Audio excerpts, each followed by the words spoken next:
Hey everyone, it's Blake. Welcome in to episode number 48 of our WWE 2021 Save and TEW 2020. This is Raw for week 2 in October, and a lot happening on Raw. And as I've sort of hyped in previous episodes, Raw is kind of getting chaotic, and it's only going to get even more chaotic from here. And this is going to be another sort of step towards that on this particular episode of Raw, and you'll kind of see what I'm talking about as we go throughout this episode. But yeah, Raw, a lot going on, and let's just jump into it because we'll discuss everything else after Raw. But let's start with the pre-show.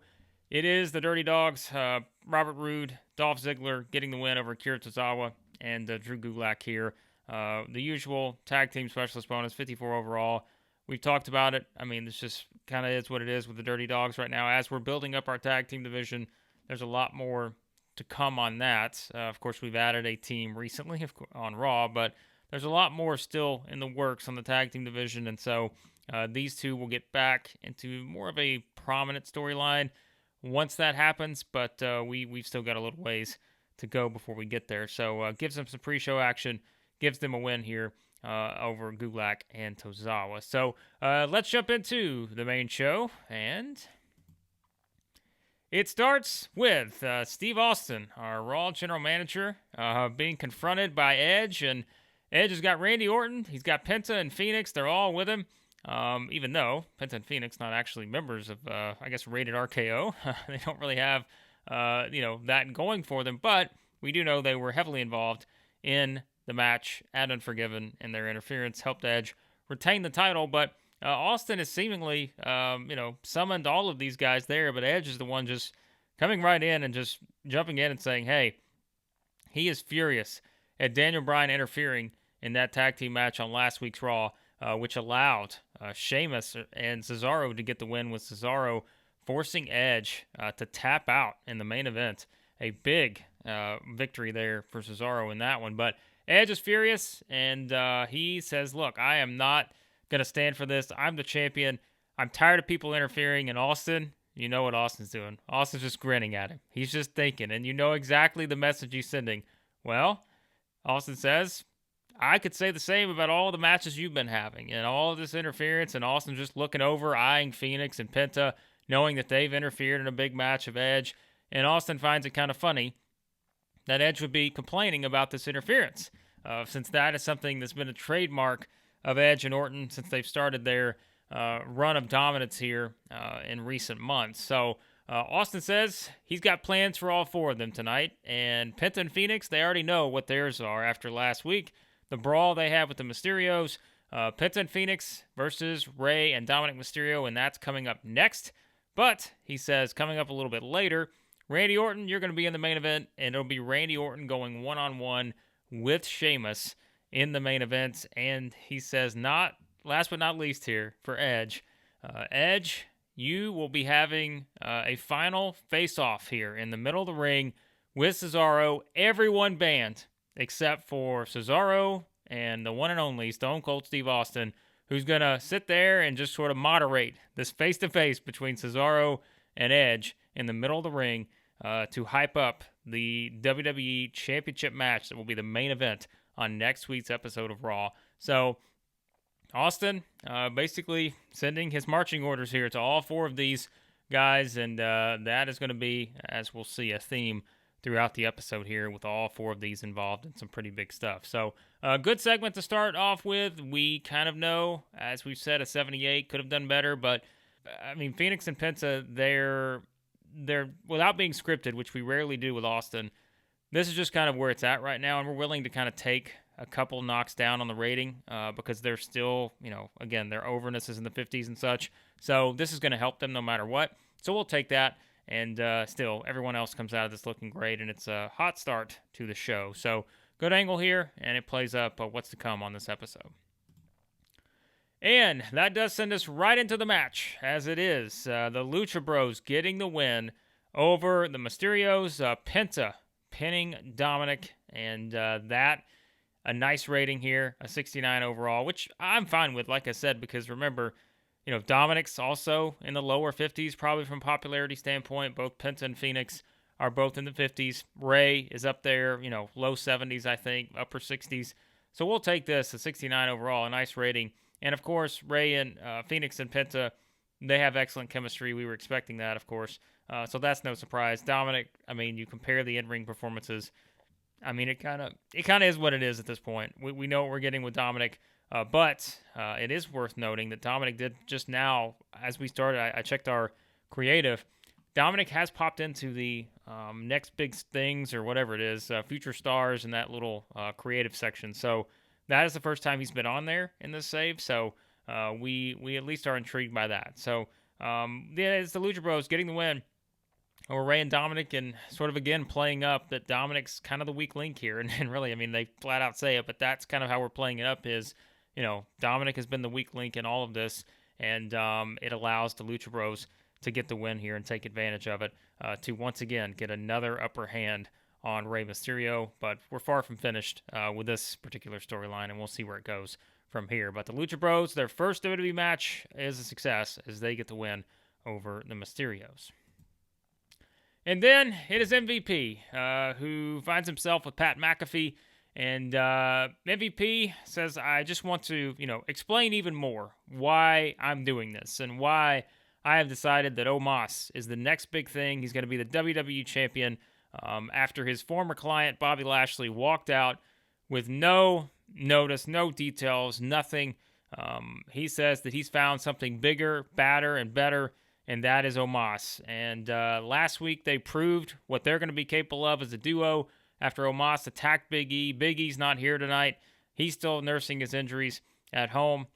But MVP says that he has found the person that is going to take him to the top, and that is Omos, because there is no one in the WWE, not Big E, not anyone else, who's going to be able to be any match for Omos. So just kind of a little quick explanation, for MVP. Kind of explained it last week, of course, but sort of a follow-up on here to really hype up, Omos keeping Big E off the show after the attack from last week, and that is kind of the basis for this interview. So 67, not bad. That's, again, why we put MVP with Omos, because we know the talking is going to help with ratings, and, once we actually put Omos in the ring, I am very nervous, but that, for now, we're going to use MVP here to really see what we can do from an overness standpoint and to really push Omos as this big giant. So, and we go to another angle, and it is Bayley, who says that she and Sasha Banks, despite all of, the potential issues that everyone seems to think that they have, they're going to be ready for their tag team match next week, and it will be Bayley and Sasha teaming up to take on the duo, our newly formed tag team of Toni Storm and Liv Morgan, and that is going to be a big tag team match. That's for next week's Raw, in addition to our WWE Championship match. So Bayley says they'll be fine. They'll be ready. But here comes Becky trotting into the picture once again, and Becky just continuing to taunt Bayley and keep telling her how delusional she is for thinking that she and Sasha are on the same page. She proved it last week when she took both of them out, and Bayley is just gritting her teeth. She's ready to just go at Becky, but Bayley doesn't. She just sort of sits back as though, she's listening to everything Becky's saying, but it's still not getting through. And Becky just tells her, I know the real truth with you and Sasha, and I know how this is going to end, even if you don't want to admit it. So Becky really pushing that tension. Sasha, Bayley notes, is not here tonight, and she's not exactly sure why, but she has no doubt that they will be ready for this tag team match. And, of course, Becky antagonizing her the entire way here. So great segment with these two. We kind of expect that with, just the overness and what they can do entertainment-wise. So an 89, fantastic segment here with Bayley and Becky. And we know, Becky is the number one contender, and that at some point she's going to get this match against Bayley for the Raw Women's Championship. And we'll obviously talk more about that in the coming weeks. And then that takes us into a tag team match with Liv Morgan and Toni Storm getting the win over Carmella and Mandy Rose, 648-45, which, to be honest with you, is probably not bad, in all things considered. I thought it may actually be worse. So we're actually okay with it. It's not really. I mean, we know like where things are at, and as I've said, the tag team divisions are kind of the big focus here, and really have been and will be over the next month or so leading into Survivor Series. You'll kind of see the changes in our tag team scene. We just added these two. I mean, this one isn't really a team, but we're starting to add more depth to our divisions, both on the men's and women's side, and that'll play out, like I said, over the next month or so. But it's still we're gonna go with this and see where it goes with Liv Morgan and Tony Storm, and I think that there's a lot of possibilities there, and we'll see how it unfolds. But not a great match here, but they're a new team, and they'll need more experience, and they'll have a big match on their hands next week on Raw against Bayley and Sasha Banks. And it's Kevin Owens, who is near the gorilla position, ready to walk out, saying that he knows that everyone's been kind of chatting about what Stone Cold Steve Austin told him last week about slowing down and needing to understand, that he kind of needs to pace himself a bit better as a United States champion. He's been doing all of these U.S. title open challenges. He's had these big matches with AJ Styles, Goldberg, Sheamus. He's gone through as many people as he can thus far, but Owens says when he won that title, he said he was going to be a fighting champion, and he's not going to back down from that now.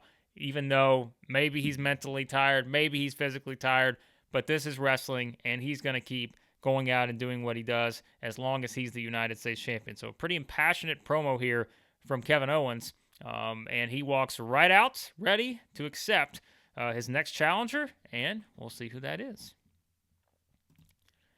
And it is Mustafa Ali who comes out and accepts the challenge, the U.S. title open challenge here, and gets a 64, so not bad. But Ali says, everyone labels him as bitter and that he's this bitter person. He's gone from SmackDown to Raw and he's been all over the place. He doesn't feel like he's gotten a fair shake, and that's why he's bitter, because he hasn't gotten the opportunities that Kevin Owens has gotten and all these other people have gotten. And so he's going to take that opportunity tonight because no one else will give it to him. Steve Austin won't give it to him. He's going to accept the U.S. title open challenge, and he's going to become the U.S. champion. That is what he's going to do. So Ali, talking up his bitterness towards everyone in the company and not getting enough opportunities and all that. Well, let's see if it comes through for him here, as it is going to be Ali versus Owens for the U.S. title. Wow. Wow. 82. My goodness. Well, there's the reason why you could tell that one caught me off guard. I was not expecting an 82 here. Owens and Ali, pretty good chemistry, so clearly that helps in this one. But this is like I was not expecting this at all. 82. So it is Owens getting the win over Ali. But as you see here, 12 minutes we go here in this one. A fast roll-up. So the story here is that Ali kind of taking Owens to the brink here, but out of nowhere, it is Owens getting sort of the flash pinfall with the fast roll-up to get the win and retain the title. I'm sure you can understand kind of what that's playing into the way we've hyped up this whole Owens scenario over the past week or two now. But that, is something where Owens essentially escapes here with a victory and just catches Ali, for 3 seconds. That's all he needed. And Owens gets the win and defends the U.S. title now for the 8th time. But, man, I am just like, I look at this, I'm like, wow, an 82. Fantastic stuff here with these two. And, again, pretty good chemistry. So that is good to know for some things I have in the works down the road. But that is very exciting here to have an 82. I thought this would, maybe be low 70s, something like that. But an 82, that's fantastic. That's one of our better matches in the series. I was not expecting it. So I'm trying to see what we did here. We made an open match. We did do the clean flash pinfall finish. We didn't do anything else different. We just sort of did that. That's great. So I am very pleased with that. If we look at the dirt sheet here, I wonder if we got knocked for anything really. I guess the only thing we got knocked for was the Kevin Owens challenge storylines low heat, but it just started. This was the first sort of separate storyline we've used with this. So yeah, I am very pleased with this. But it is Owens getting the win and retaining the U.S. title. And then it is Daniel Bryan, who is backstage, and he heard all the complaints from Edge earlier on, and he's going to say exactly what he said last week, and that is that he will not stop until he gets the ultimate revenge on Edge and Randy Orton for what they did to him at SummerSlam. Even though it's a month and a half now, Bryan says he's still not gotten what he wants. He wants the WWE Championship back, and most importantly, he wants the ultimate revenge on Edge and Orton. And this was, fantastic promo here from Daniel Bryan. 90 overall, and Bryan has a match coming up, so he's cutting this promo in the back, getting ready for his match. But before he can get to that match, in walks Montez Ford and Angelo Dawkins, and 79 overall here, so good stuff with these two, even though Dawkins underperforms. That's all right. But Montez Ford coming up, of course, the Street Profits here, all the energy. They're very positive, enthusiastic, and Bryan's just smiling at him. And Ford says, look, Bryan, I just want to remind you, too, that I still have business that I want to settle with Edge and Randy Orton because... Or, as we remember, Ford was one of the, 6, 7 people that were ultimately involved in those mystery attacks that we never really knew what the situation was until we finally found out that the masterminds behind it was indeed Edge and Randy Orton. And Ford reminds Bryan, he said, hey, I just want to let you know, I also still have business I need to settle with these two. And Ford says he just wanted to make sure everyone understood that because even though the Street Profits have their fun, they have their excitement, they still have, their top goals in mind. And for Montez Ford, it is, eventually becoming the WWE champion, and that he is also going to find his way to settle his business with Edge. And then they do their, want the smoke and all this other stuff, their catchphrases. And that sends Bryan out with a smile into his match with, oh my goodness, Shelton Benjamin. This is another one that, an 80. We've got 280. I came into the show. I honestly was not sure what to expect. I knew we'd have a good rating probably from the main event, and we'll see if we get that. But I did not think we'd have 2 other matches on this show that would hit the 80 mark. But here we are. Daniel Bryan gets the win over Shelton Benjamin in 11:51, the running knee. And once again, we saw this in the Owens and Ali match. Great chemistry here. So this is another one. This is a first-time match we've used in the series, just like with Owens and Ali. So we get a bump from it, and we get an 80 rating out of it. So I'm very pleased with this too. So we clearly put the right combinations together on this show thus far because it is Bryan getting the win over Shelton Benjamin. And look at Bryan. Look at Bryan's in-ring performance, 94, incredible. So my guess is we look at the dirt sheet. The only thing we probably got knocked for was Shelton's poor momentum because I think he's either chilly, cold, something like that. And the poor color commentary, but we've kind of come to expect that. There's really nothing we can do there. I'm thrilled about this one too. So there's another pleasant surprise as Daniel Bryan in a 12-minute match gets an 80 here with the win over Shelton Benjamin. So. And then it is Sheamus cutting a promo, hyping the upcoming match in the main event here against Randy Orton. Sheamus has pointed out that, hey, he is not backing down from any challenges. He's never done that in the WWE. And he has found himself just sitting back and watching this whole Edge and Randy Orton, dynamic 2-man power trip kind of play out. And he finally just got tired of it. He's tired of watching these two run around like they own the place. And he says what Randy Orton needs is a good kick in the face, and that's exactly what he's going to try to do here in this match in the main event. So Sheamus setting his sights on Randy Orton here in the main event match, and we see the storyline continues here, but does lose heat. So it's good to know if we can lose heat with a 79, that means we're doing something right with the storyline. So here we are, the main event, Sheamus and Randy Orton. We didn't quite hit the 80 mark on this one, but 76, so we will certainly take that, as it is Randy Orton getting the win over Sheamus via pin, and he uses the ropes for leverage, so we did the tainted finish road agent note there, and so that was, to kind of have some underhanded tactics for Randy Orton to get the win. Obviously, this is just kind of one of those matches that we put together, and I'm thinking, well, this can really go either way, and it'll kind of play more into the storyline we have moving forward. But Orton, I think, needed a win here, and to give him the win with a little bit of underhanded tactics, that gives Orton a little bit momentum back after, losing some matches here recently. Lost the one to Bryan. Of course, they lost the tag team match to Cesaro and Sheamus last week, although that was mostly focused on Cesaro and Edge.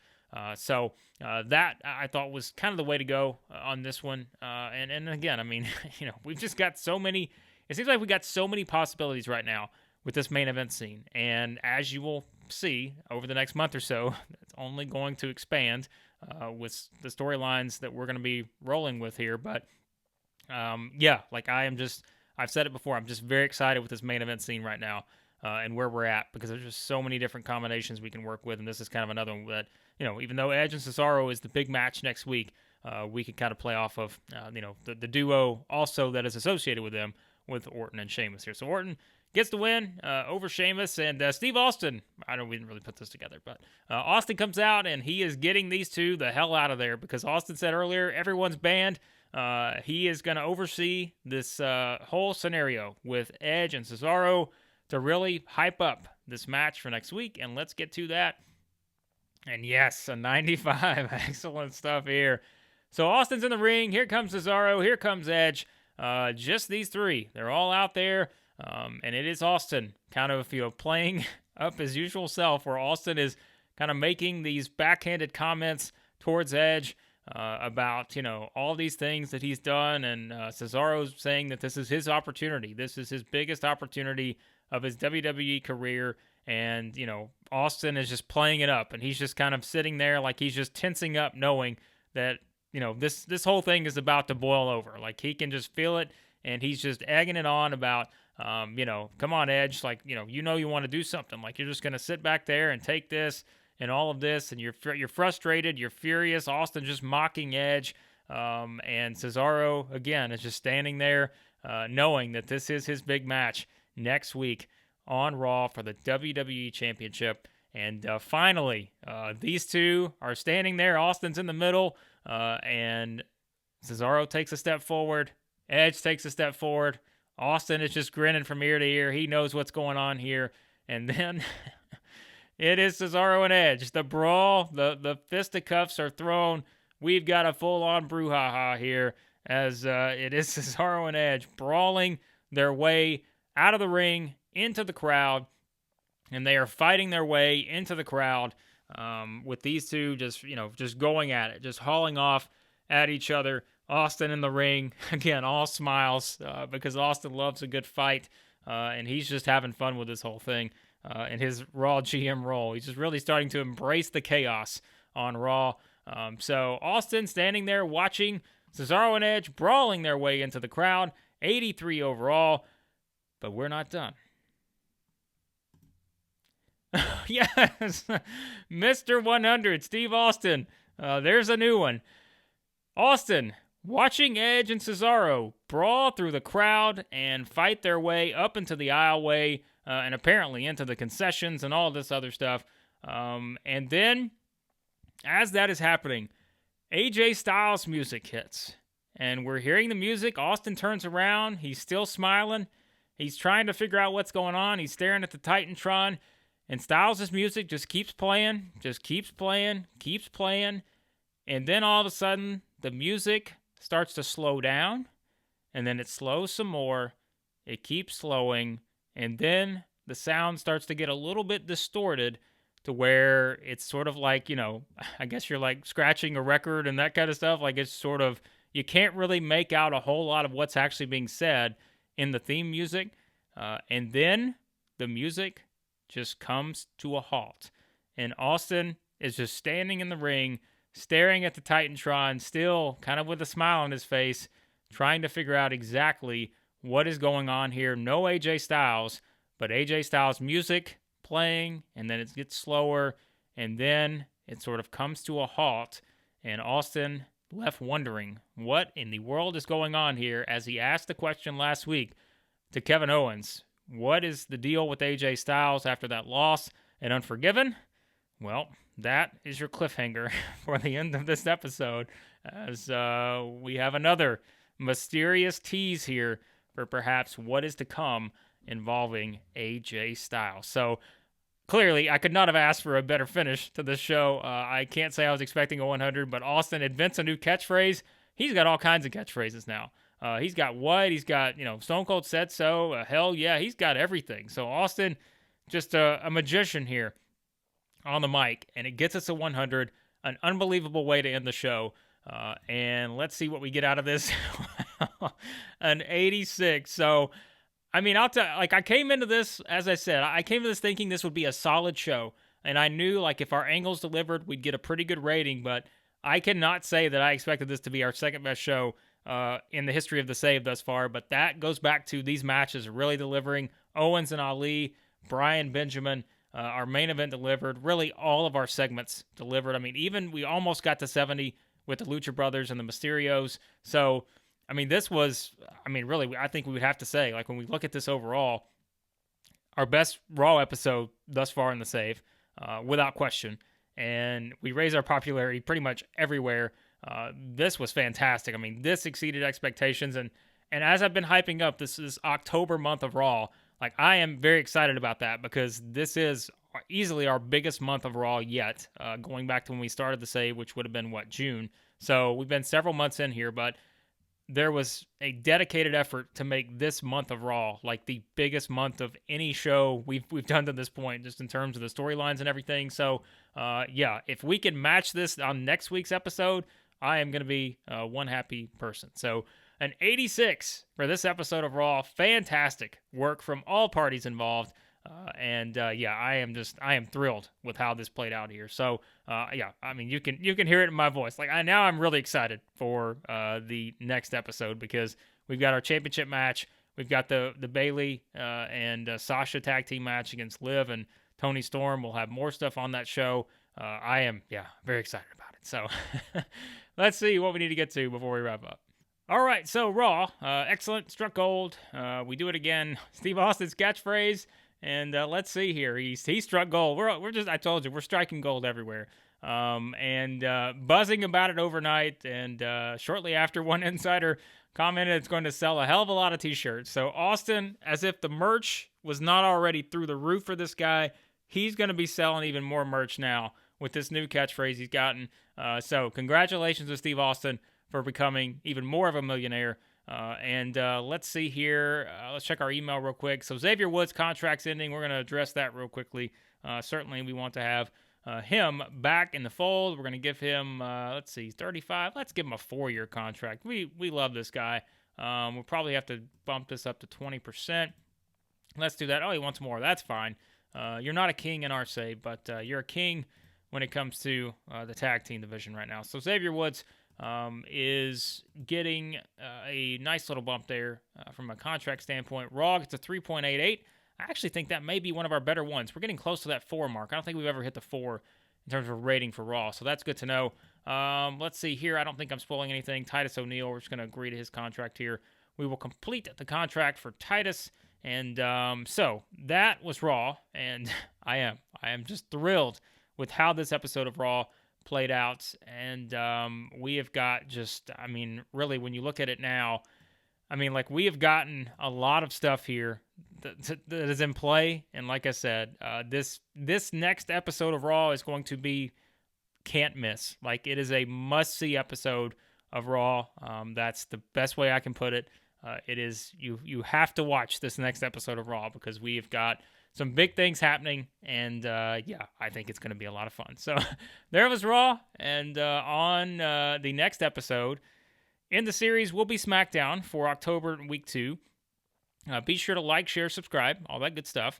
And the next episode actually on the channel is probably going to be our 3rd episode in the WCW 1998 series. And I'm hoping to have that for either Friday or Saturday. It is a holiday weekend here in the U.S., so I am hoping to have that one up on Friday or Saturday. So I will say that for now, and then we will get back to more of a regular schedule next week, and SmackDown will obviously come after that, as we're, for SmackDown, we'll only be several episodes away from No Mercy. So the next episode in this series will be SmackDown. Next episode on the channel will be our 3rd episode of WCW 1998. Again, thanks as always for your great feedback, and I hope this episode of Raw got you excited, because I really hope the next episode is going to, once again, send us, from a rating standpoint, very, very high. And we've got a lot of things we're juggling on Raw right now, and I think it's only going to get more entertaining from here. So, again, thanks for all the great feedback. You guys are great. And on the next episode in this series, it will be SmackDown October Week 2.